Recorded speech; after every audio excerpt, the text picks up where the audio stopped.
Hello and welcome to the Islamic legend. In this video series, we are going to explore the formation of the standard Islamic narrative, and we are going to find where some stories came from.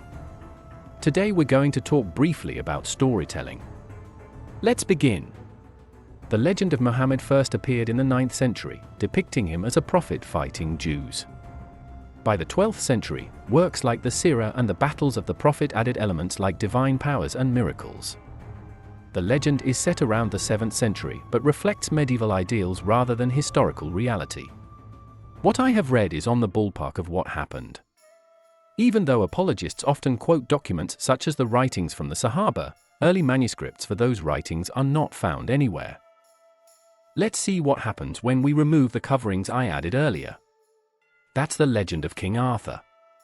Yet, we have heard the standard Islamic narrative so often that we believe it to be true, even though it was a legend we need to unpick. Writings about Islam did not begin until over 200 years after the time of Muhammad, and we don't have any manuscripts from that era.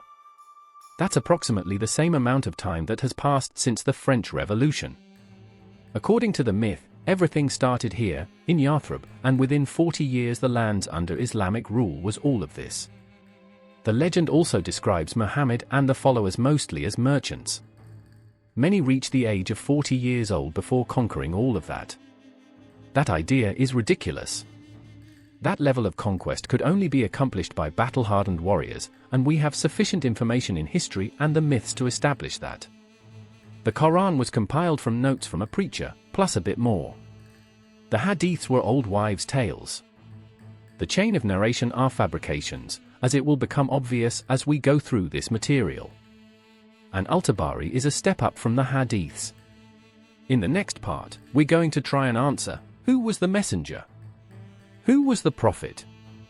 And who was Muhammad? Stay tuned.